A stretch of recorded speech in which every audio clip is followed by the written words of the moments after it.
이 사람들이 기독교 인구를 죽인다 이렇게 표현합니다. 이게 이제 시가 뭐 어딜 가는 거예요.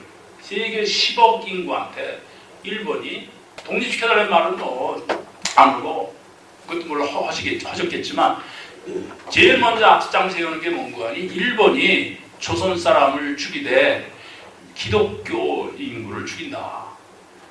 이거는 동서고금에 없는 일이다. 그래서 기독교를 이렇게 크게 기독교 박해를 강조합니다. 이게 왜 그런가 하니 지금 거듭 말씀드리지만 선교가 굉장히 중요한 거라는 걸 이 양반이 안 거예요. 세계 역사상 자기 민족을 독립시키려고 선교를 이렇게 강조한 독립지사가 이박 사위에는 전 없는 걸로 알고 있습니다. 그게 결국은 시가 먹게 들어간 거예요. 미국 가서도 모든 독립운동 회의를 할 때는 기도로 시작해서 기도로 끝나지 않습니까? 그리고 이 양반이 미국의 많은 도시 돌아다닐 때 교회부터 찾아갑니다. 그래서 미국 신자들한테 기독교, 한국의 기독교 막 급성장하고 있는 이 처음에 언더우드 아펜셀러 언더우드 선생님이 오셨을 때는 미국에서도 그랬대요. 저 어느 천년에 코리아를 하나님 앞으로 데리고 오겠느냐. 이렇게 얘기할 때 이 두 분이 오셔서 지금 오늘날 같이 맺는 거 아닙니까? 거기에 딱 머리가 좋은 사람이죠. 이승문 박사가. 그걸 아주 조그만 바늘구멍 같은 그 가능성, 그 창구를 발견한 겁니다. 이게 다른 사람들하고 틀려요. 그냥 뭐 만세운동 부르는 데 와서 창칼로 찔러 죽이고 말 타고 와서 뭐 감옥에 쳐놓고 이건 영국 불나서 돈 다 하는 짓이에요. 먹게 들어가지 않습니다. 마사릭도 똑같았어요. 마사릭도 독립시키려면 프랑스의 지원을 받아야 되는데 오스트리아의 카톨릭을 욕하면 안 되거든요. 프랑스도 카톨릭 국가 아니에요. 로마의 법황청에도 이게 눈치를 보이는 거예요. 로마 법황청도 비율을 건드리면 안 돼요. 그러니까 그런 걸 살살살 피하고 요 다른 나라가 안 하는 창구만을 하는 것도 개신교예요. 그러니까 이 선교라는 게 지금까지 선교했지만 이 박사한테는 선교가 굉장히 중요한 그 영적인 수단이 된 겁니다. 그래서 뭐라고 그러셨는가 하니 선교는 피 안 흘리는 무기라고 표현하셨어요. 두 번째 통상을 말씀드리겠습니다. 통상도 아까 말씀드린 것처럼 해와 이제 통상. 그 당시 세계에는 두 가지 정신사 조류가 있었습니다. 하나는 약욕 강식. 이게 중상주의. 말하자면 대포를 가지고 와서 강제로 문 열고 딱 독점하는 거예요. 이건 우리 땅. 이거 우리 식민지. 그러니까 여기 있는 저 지하자원 다 우리가 가져가서 이걸 이용해서 물건을 팔아서 여기다 팔아먹는 거예요. 그러니까 딴 나라 가서 몸이 큰일 나는 겁니다. 그럼 딴 나라는 여기 통상을 할 수가 없어요. 시장 하나 뺏기는 겁니다.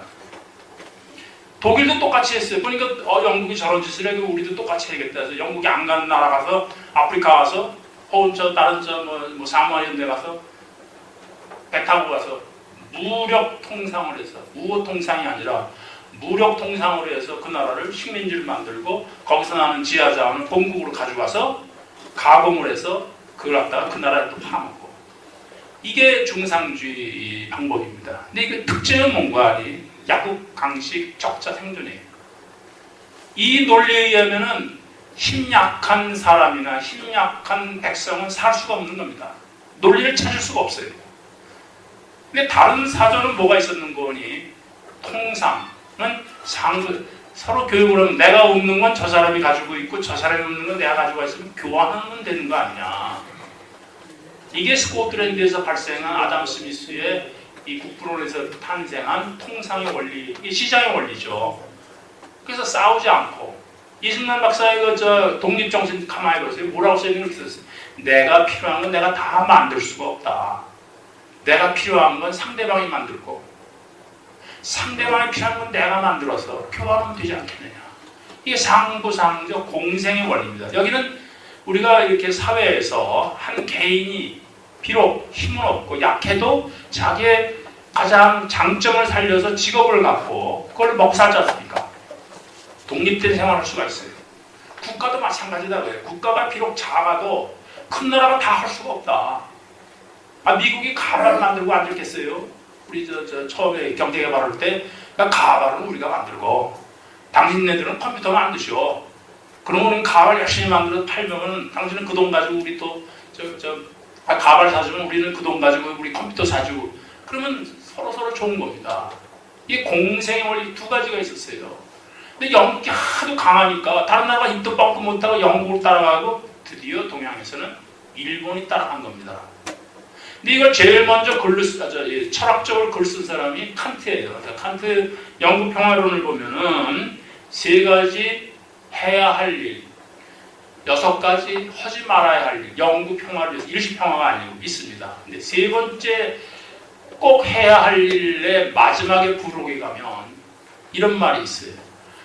자연은, 하나님은 세계를 쉽게 얘기하면, 풀어 얘기하면 민족마다 국경을 만들어줬다. 서로 마음 맞는 사람들끼리 살는 국경을 만들어줬다. 정치적으로. 그러는 한편 자연은 또한 통상이 되는 것을 우리 마음속에 주어서 국경을 넘어서 함께 교류를 하게 했다. 그런데 통상은 전쟁을 싫어한다. 여러분들 전쟁은 그렇게 통상을 해요. 그러므로 통상이야말로 영구 평화를 달성하는 최대의 거다. 이런 말을 썼어요. 부록에 세 번째 꼭 해야 할 일에 부록에 가면은 이 박사들이 똑같아요. 이 박사는 영구 평화는 칸트의 말 한마디도 안 나오지만 세 가지 하지 말아야 할 거, 세 가지 꼭 해야 할 거, 6가지 꼭 하지 말아야 할 게 그대로 본문에 찾아보면 다 얼굴 속에 딱 드러나 있습니다. 세 가지가 꼭 해야 될 게 뭐냐? 첫 번째, 공화제를 해라. 왜 공화제를 하느냐? 공화제는 전쟁을 함부로 못해요. 왜? 대의기관이 있어서 국민들의 총의가 일어나서 일어난 대의기관에서 감론을박해서 전쟁 선포를 하는데 왕족들은 지들이 비유가 맞는다고 지들끼리 백성과 상관없이 선전포고지 않습니까? 1차 대전이 좋은 예죠. 자기 후계자가 총 맞아 죽었다고 그냥 선전포고고 쳐들어간 게 2차 대전이 시발된 것처럼 그러니까 이거는 전쟁이 쉽게 일어나는 방법이니까 안 되고 공화제를 해야 된다. 이게 1790원에 쓴 겁니다.